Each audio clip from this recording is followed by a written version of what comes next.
దాదాపుగా మీరు అందరూ చూడండి, ఆడబిడ్డల పండుగ ఇంత గొప్పగా ఆసియాలోని అతిపెద్ద పండుగగా సమ్మక్క సారక్క ఆడబిడ్డల పండుగ. మ్యాట్రియార్కి కల్చర్, మాతృస్వామ్య వ్యవస్థ. ఆ పండుగ అంత అద్భుతంగా జరిగేది భారతదేశంలో. మన పండుగలన్నీ మాతృస్వామ్యే. పోషమ్మ, మైసమ్మ, ఎల్లమ్మ, కట్టమైసమ్మ ఇవన్నీ కూడా మాతృస్వామ్య మమతను చాటేటే, పురుషాధిక్యత ఏది లేని ఆర్యన్ కల్చర్ వచ్చిన తర్వాత అది వచ్చింది. ప్రపంచంలోనే సమ్మక్క సారక్క అనేటువంటి ఆదివాసుల ఆడబిడ్డల యొక్క పండుగ అనేది వాళ్ళ వీరత్వానికి ప్రతీకగా జరుపుకునేటువంటి ఆ పండుగ ప్రపంచంలో అంత పెద్ద పండుగ ఆ సమ్మక్క సారక్క సాంస్కృతిక ఉద్యమం తప్ప మరొక పండుగ లేదు, ఈ ప్రపంచంలో లేదు. అంత గొప్ప పండుగ సమ్మక్క సారక్క. ఒకవైపు సమ్మక్క సారక్క, పగిడిద్దరాజు, మేడరాజు వీళ్ళందరి గురించి మనం మాట్లాడుకుంటూనే ఏ సమ్మక్క సారక్క ఆదివాసుల సంస్కృతి గురించి, రాజ్యాంగం గురించి, ఆదివాసులు లేకపోతే ఈ అడవి లేదు, అడవి లేకుండా పుడమి లేదు, పుడమి లేకుండా జనం లేరు, జనం లేకుండా బతుకు లేదు, ఇవన్నీ మాట్లాడుతున్నారు. ఏదైతే ఆదివాసి గురించి మాట్లాడుతున్నారో అదే సమ్మక్క సారక్క పాదాల కింద ఉన్నటువంటి అడవిని మొత్తం సర్వనాశనం చేస్తున్నారు. ఇదంతా మనం చూస్తున్నాం. దానికి ఏం చెప్తున్నారు వాళ్ళు? నక్సలైట్ బూచి చూపిస్తున్నారు. అక్కడ నక్సలైట్లు ఉన్నారు, గన్నులు పట్టుకున్నారు. నక్సలైట్లు ఉన్నారు, నక్సలైట్ చంపుకోవాలని వాళ్ళు మిమ్మల్ని చంపుతారు, అది వేరే విషయం, మీరు చూసుకోవాలి. మేము నక్సలైట్లను చంపమని చెప్పాము, పోలీసు వాళ్ళని చంపమని నక్సలైట్లకు చెప్పాము. రెండింటిని వ్యతిరేకిస్తాం. బాబాసాహెబ్ అంబేద్కర్ కాన్స్టిట్యూషన్ ప్రకారంగా ఎవరూ హింస చేయకూడదు, రాజ్యాంగమే అందరిని రక్షిస్తుంది. కాబట్టి రాజ్యాంగం విలువలను ఏ రాజైనా సరే వచ్చిన ప్రధానైనా ముఖ్యమంత్రి అయినా రాజ్యాంగంకి లోబడి మనం పనిచేయాలి తప్ప ఎవరు హింస కోరుకోవద్దని చెప్పేసి బుద్ధుడు చెప్పిండు. ఆ బుద్ధుడు జ్ఞానాన్ని, ఫూలే జ్ఞానాన్ని మొత్తాన్ని కూడా కాన్స్టిట్యూషన్ అంబేద్కర్ చెప్పిండు. కాబట్టి ఎవరు చంపాలని కోరుకోము. నక్సలైట్లను చంపినా మేము వ్యతిరేకిస్తాం, పోలీసులను నక్సలైట్లు చంపినా వ్యతిరేకిస్తాం. కానీ ఈ నక్సలైట్లు, పోలీసుల ఈ బూచిని చూపెట్టి అమాయక ఆదివాసుల గొంతు వేయడానికి మాత్రం ఉస్మానియా యూనివర్సిటీ ముక్త కంఠంగా వాళ్ళందరినీ వ్యతిరేకించాలి. మనందరం ప్రతి ఒక్క కారణంతో, క్రిస్టియన్ కారణంతో దళితులను అటాక్ చేయడం, ఓబీసీలను విచ్ఛిన్నం చేసి, పాలక పార్టీలు అన్నీ కూడా విచ్ఛిన్నం చేసి ఓబీసీలను వాళ్ళకి ఏ హక్కు లేకుండా ఎవరేం అడగకున్నా కానీ 10% రిజర్వేషన్ అగ్రవర్ణాలకు ఇచ్చిండ్రు. ఇంతగానం పోరాటం చేసి ఇంతమంది చచ్చిపోతా అంటే కనీసం 42% రిజర్వేషన్ గురించి ఎవరూ మాట్లాడట్లేదు. దానికి వాంటెడ్ అందరూ బీజేపీ మాట్లాడుతుంది, కాంగ్రెస్ మాట్లాడుతుంది, టీఆర్ఎస్ అందరూ మాట్లాడుతున్నారు.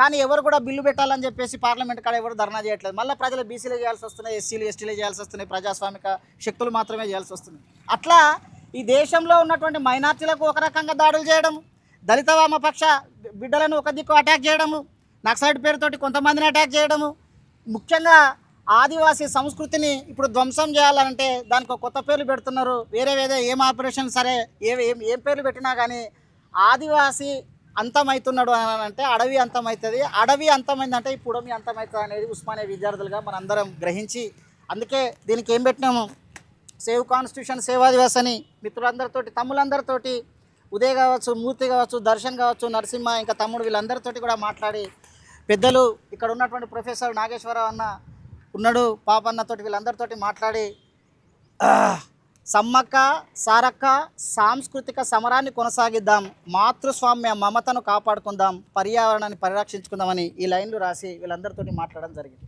ఈ లైన్లు రాసి తప్పకుండా పెట్టాలి తమ్ముడు అంటే తమ్ముళ్ళు అందరూ హానెస్ట్గా దక్కార్తి వీళ్ళందరూ హానెస్ట్గా పనిచేయడం జరిగింది. మిత్రులారా, ఇప్పుడు కుక్కలను చంపితే చాలామంది మాట్లాడుతున్నారు, ఈ నేచర్ని కాపాడుకోవాలి, జీవులను కాపాడుకోవాలి అని చెప్పేసి మొత్తం సినిమా హీరోయిన్లతో సహా వస్తున్నది.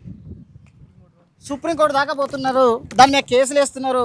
అమల కావచ్చు, మేనకా గాంధీ, ఇంకా మొన్న పవన్ కళ్యాణ్ వాళ్ళ మాజీ ఎక్స్ వైఫ్, అనొచ్చో అనకూడదు కానీ ఆమె కూడా గగ్గోలు పెట్టింది. మరి ఆ కుక్కలను చంపితేనే ఇంత బాధ అవుతా అంటే మనుషులను చంపుతుంటే కూడా బాధ కాదా కదా? కనీసం బాధ వాళ్ళు చేస్తున్న పోరాటానికి తప్పకుండా మద్దతు ఇస్తాం. ఇక్కడ ప్రొఫెసర్లుగా, విద్యార్థి సంఘాలుగా అందరం మద్దతు ఇస్తాం. కానీ కోయిలమ్మలను గొంతుకొస్తా అంటే అక్కడ ఉన్నటువంటి అడవులో ఈ మధ్యకాలంలో చూస్తున్నారు మీరు, చాలా జంతువులు ఊళ్ళలోకి వస్తున్నాయి. ఎందుకు వస్తున్నాయి? సర్వనాశనం చేస్తున్నారు. అక్కడ మైనింగ్ మాఫియా అంతా ఆదాని అంబాలకు అప్పచెప్పడము, వాళ్ళందరూ జిందాల్ కంపెనీ కావచ్చు, ఎస్ఆర్ కంపెనీ కావచ్చు, ఆదాని కావచ్చు, అంబానీ కావచ్చు, రిలయన్స్ మొత్తం కంపెనీలకు అప్పచెప్పి, మరి కిందపై ఆదివాసులు కానీ, బీసీలు కానీ, ఎస్సీలు కానీ వీళ్ళందరూ ఈ దేశ పౌరులు కాదా? వాళ్ళు హిందువులు కాదా? హిందువుల భాగం కాదా? వాళ్ళందరినీ విధ్వంసం చేస్తా అంటే ఎవరు మాట్లాడట్లేదు దాని గురించి? ఆ విధ్వంసం గురించి ఎవరు మాట్లాడాలి?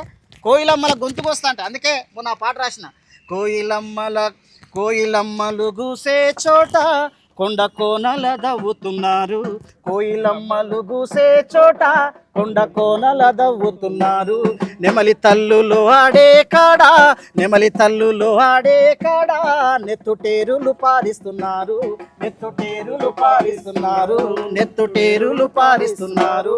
పాల పిట్టెలు పాడే కాడా, పాల పిట్టెలు పాడే కాడా పానాలు తీస్తున్నారు, పానాలు తీస్తున్నారు, పానాలు తీస్తున్నారు.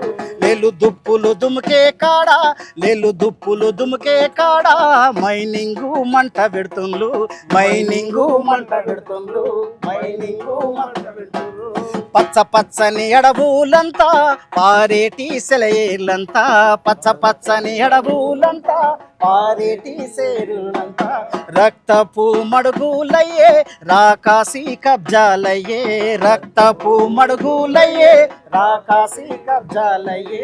నాడు బ్రిటిషోడు బాయే, నేడు నేతలే దోసుకుంటుండే, నాడు నేతలే దోసుకుంటుండే, నేడు నేతలే దోసుకుంటుండే. అడవి ఆగము అయ్యిందంటే, అడవి ఆగము అయ్యిందంటే పుడమికి పుట్టగతులుంటాయా. ఆదివాసీ యోధుల్లారా అగ్గిబూసిన మినుగురులారా, ఆదివాసీ యోధుల్లారా అగ్గిబూసిన మినుగురులారా. అందమైన అడవి తల్లి ఎక్కుబెట్టిన విల్లంబులారా, అందమైన తడవి తల్లి ఎక్కుబెట్టిన విల్లంబులారా. రాజంతూటాలకు బలి అయినా, మనువాదానికి బలి అయినా ఇంద్రవెల్లి తెల్లారా. ఆదివాసీ యోధుల్లారా అగ్గిబూసిన మినుగురులారా, ఆదివాసీ యోధుల్లారా అగ్గిబూసిన మినుగురులారా. కోయిలమ్మలు వాళ్ళ జాడ లేకుండా చేస్తున్నారు, పశుపక్షాదులను సర్వనాశం చేస్తూ ఉన్నారు, జంతువులన్నీ బయటకు వస్తున్నాయి. ఇప్పుడు మనకు కోతులు కానీ, నక్కలు కానీ, లేకపోతే పులులు కానీ, చిరుత పులులు కానీ, ఈ ప్యాంథర్స్ మొత్తం కూడా బయటికి రావడం మనం అందరం చూస్తూ ఉన్నాం. కానీ ఎందుకు ఈ జీవులన్నీ బయటకు వస్తున్నాయి, ఎందుకు అడవి ఆగమవుతున్నది, ఎందుకు మరి మన చుట్టుపక్కల ఉన్నటువంటి వాతావరణం అంతా విధ్వంసం అవుతున్నది? ఒకప్పుడు వర్షాకాలంలో మాత్రమే వర్షాలు వచ్చేది, ఎండాకాలంలో మాత్రమే ఎండాకాలం కొట్టేది. కానీ పొద్దంతా ఎండ కొడుతుంది, సాయంత్రం చలి పెడుతుంది, నైట్ వర్షం కొడుతుంది. ఎందుకు అవుతున్నది? ఇదంతా ఇన్బ్యాలెన్స్ అవుతున్నదా నేచర్? ఇదంతా ఈ నేచర్ అంతా ఇన్బ్యాలెన్స్ అవుతా అంటే ఈ రోగాలు వస్తా అంటే, మొన్న కరోనా అనేది వచ్చింది, లోపల ఇన్బిల్ట్ అనేది ఎవరు లేకుండా అన్ని దేశాలేమో కరోనాకు కొత్త కొత్త హాస్పిటల్ పెట్టి వాళ్ళ ఇంటికి సరుకులు పంపించి అజ్జేస్తే, భారతదేశంలో జిఎస్టీ వేసి పెట్టుకునే మాస్కులకు పావులో ఉన్నటువంటి మాస్కును 10 రూపాయలు చేసిందని. ఇది ఈ దేశ పాలకుల యొక్క దుర్మార్గమైనటువంటి పరిస్థితి. కాబట్టి మిత్రులారా, అడవిని కాపాడుకోవడం అంటే అదేదో నక్సలైట్ ఎజెండా కాదు, అదేదో కమ్యూనిస్ట్ ఎజెండా కాదు, అదేదో అంబేద్కర్ వాదుల జెండా కాదు, ఇది మానవాళి జెండా, మానవాళి ఎజెండా ఇది. కాబట్టి అడవి ఆగం అయ్యిందంటే పుడమికి పుట్టగతులు ఉండవు అనేటువంటి సత్యాన్ని ప్రజలందరూ గ్రహించాలి. ఆదివాసీ యొక్క సంస్కృతి ఈ సమ్మక్క సారక్క పోరాటంలో భాగంగా ఏదైతే ఉన్నదో, సమ్మక్క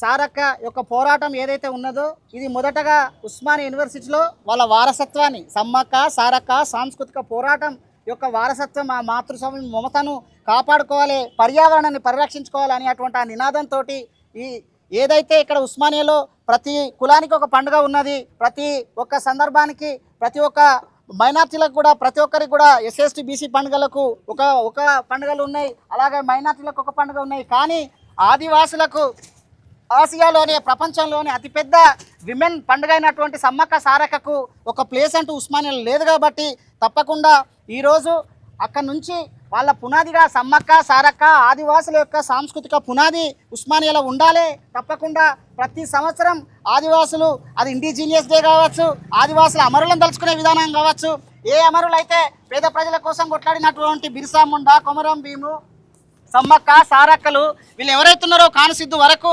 వాళ్ళందరి పోరాట వారసత్వాన్ని ఒకరోజు ఉస్మానియా యూనివర్సిటీ అందరూ గుర్తు చేసుకుంటుంది, ఈ ప్రపంచానికి గుర్తు చేపిస్తుంది. అందులో భాగంగానే పునాది రాయి ఇలా వేద్దామని చెప్పేసి ప్రొఫెసర్లందరితోటి, విద్యార్థి నాయకులందరితోటి, దళిత వామపక్ష మైనార్టీ విద్యార్థి సంఘాలందరితోటి, పెద్దలందరితోటి మాట్లాడి ఈ డిసిషన్ తీసుకోవడం జరిగింది. కాబట్టి భవిష్యత్తులో ఈ సమ్మక్క సారక్క సాంస్కృతిక యొక్క పునాది తప్పకుండా ఉస్మానియా యూనివర్సిటీ విద్యార్థులు ఇదే ఆర్ట్స్ కాలేజ్ ముందు ఉంటుంది. భవిష్యత్తులో కల్చరల్ ఫెస్ట్ అనేది కావచ్చు, సాంస్కృతిక ఈ పోరాటం ఏదైతే ఉన్నదో, ఆదివాసుల యొక్క సంస్కృతి, వాళ్ళ వారసత్వము, వాళ్ళ సాహిత్యానికి అండగా ఇక్కడ ఉన్నటువంటి ప్రజాస్వామిక వాదులందరూ, దళిత బహుజన నాయకులందరూ, మానవాన్ని కాపాడాలనుకున్నటువంటి వాళ్ళందరూ ప్రతి ఒక్కరూ మనిషి ఒక చేసి త్వరలోనే ఆదివాసీ హక్కుల పోరాటాల గురించి ఆదివాసీ అమరులను సమ్మక్క సారక్క ఇప్పుడు జాతర జరుగుతుంది కదా, ఆ జాతరను స్ఫూర్తిని కొనసాగించే సభ కూడా త్వరలోనే ఒక ఆదివాసీ కల్చరల్ ఫెస్ట్ తప్పకుండా త్వరలోనే అనౌన్స్ చేస్తాం. విద్యార్థి సంఘాలు అందరితోటి మాట్లాడి త్వరలోనే ఒక కార్యాచరణను ప్రకటిస్తామని మీ అందరి ముందు విజ్ఞప్తి చేస్తూ, సేవ్ ఆదివాసీ, సేవ్ కాన్స్టిట్యూషన్.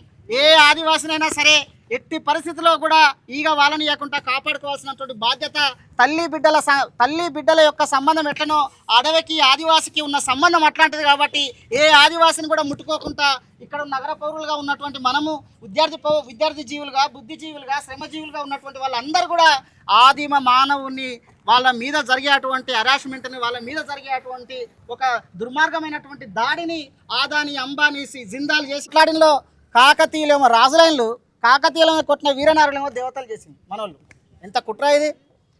కాకతీయులు రాజులైన్లు, కాకతీయుల పరిపాలన కొనసాగించినటువంటి గోన గన్నారెడ్డి ఉన్నాడు. గోన గన్నారెడ్డి ప్రభుత్వం ఇప్పుడు నడుస్తున్నది. గోన గన్నారెడ్డితో పాటు యుగేంద్రుడు ఉంటాడు. ఆ యుగేంద్రుని వారసుడే కేసీఆర్ ప్రభుత్వం నడుస్తున్నది. అటు గోన గన్నారెడ్డి ప్రభుత్వం నడుస్తున్నది, రెడ్లు పరిపాలిస్తున్నారు. అదే కాకతీయ సామ్రాజ్యంలో భాగమైనటువంటి వెలమలుగా ఉన్నటువంటి యుగేంద్రుడు పరిపాలిస్తున్నాడు. కానీ వాళ్ళ మీద ఆడపిల్లలు, మన ఆడబిడ్డలు, మన అక్కలు, మన తాతలు, మన నాయనమ్మలు వాళ్ళు యుద్ధం చేస్తే వాళ్ళని దేవతలు అయిపోయింది.